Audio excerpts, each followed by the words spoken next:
Hello, and welcome to Around the Political World with John Rothman. I am your host, John Rothman.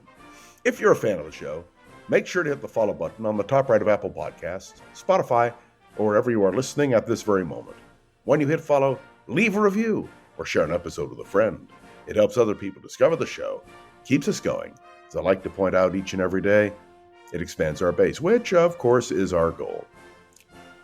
I want to reflect with you this morning on a number of stories, but I want to begin with a quote. It is a quote from former President Theodore Roosevelt.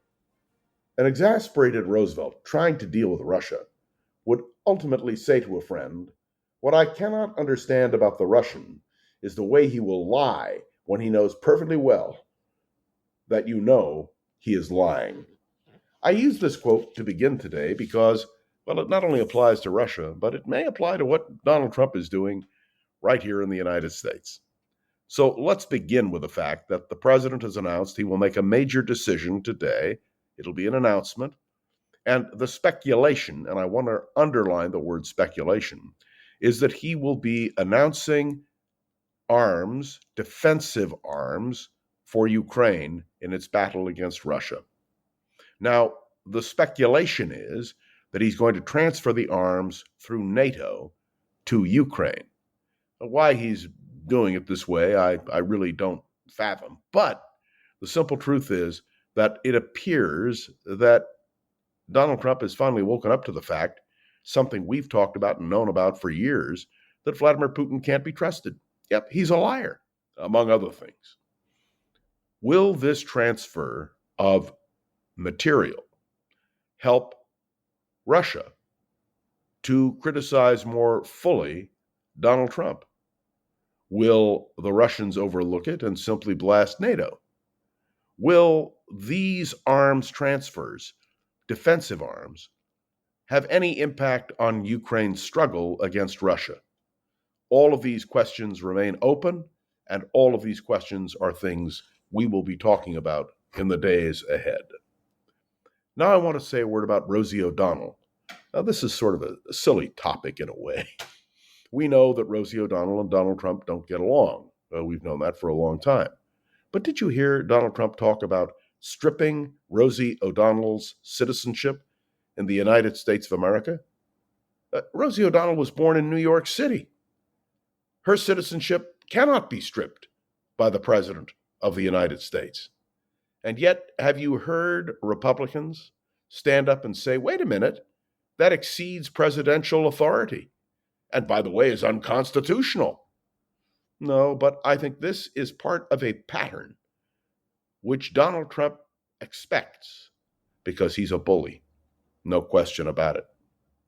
I want to say a word about Epstein and the client list and what that means.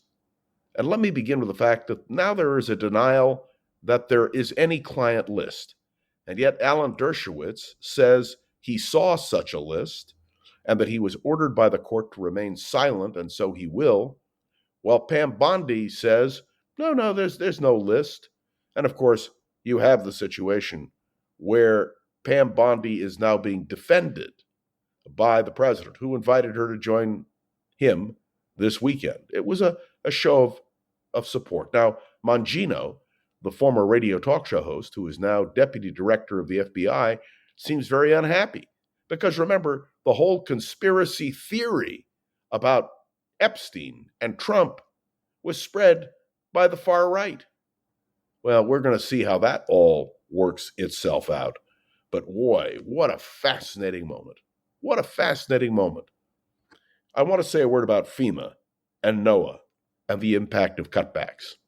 This morning, the lead in some news stories was the fact that the cutbacks contributed greatly to the fact that the rescue operations and even the notification before the tragedy happened, well, all those cutbacks had a huge impact.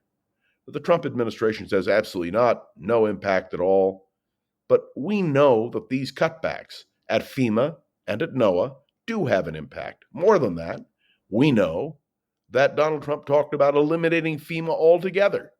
Well, he's not doing that anymore, and with good reason. FEMA is essential, and we also understand that NOAA is essential. And as we are now in hurricane season and the threats are growing every single day, these cutbacks, which Donald Trump authorized, are now having a huge impact on the balance and safety of our nation. Speaking of balance and safety to our nation, let's talk about Medicaid for a moment. We know that there are going to be massive cuts in Medicaid. We know that rural hospitals are going to be affected. We know that millions of Americans may lose their health benefits because of the recommendations of DOGE.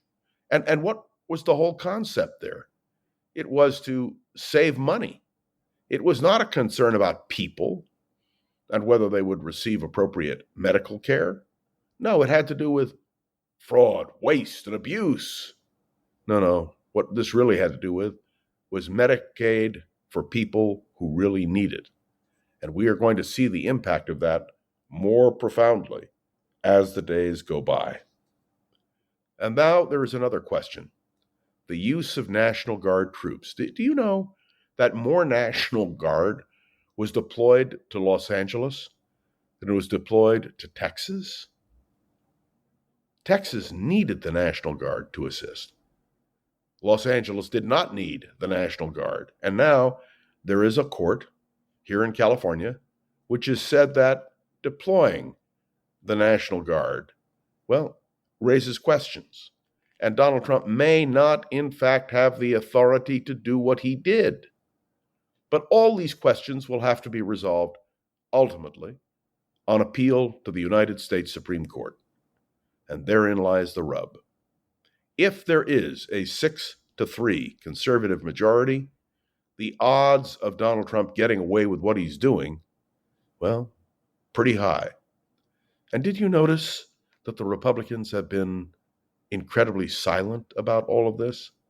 Because they understand that it was their votes and their votes alone that caused the kind of crisis we now face.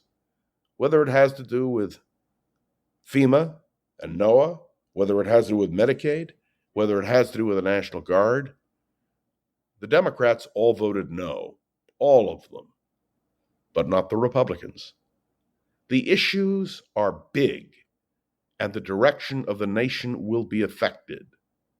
And the point of this podcast this morning is to point out something I have said repeatedly. Who was elected president matters.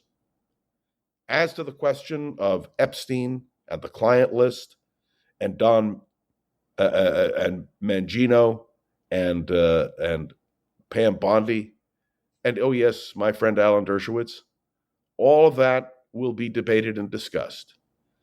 Is Donald Trump now involved in a great scandal? We'll find out.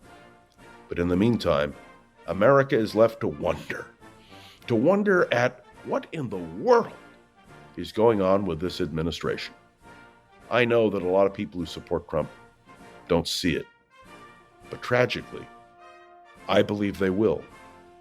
And we, my friends, are going to be debating this for a long time to come. Thank you for tuning into another episode of Around the Political World with John Rothman. I am John Rothman. Make sure to follow along and let me know your thoughts on the show by leaving a review on Apple Podcasts and sharing an episode with a friend or colleague so we can continue to grow and expand, which is, of course, our goal. You can interact with me on Facebook, LinkedIn, or email me. And, of course, I want to say a big thank you to the producer of this podcast, the wonderful Gogo Zoger, who makes sure every single day that this runs smoothly. Gogo, thank you. Until tomorrow, this is John Rothman, and you are listening to Around the Political World with John Rothman. See you then.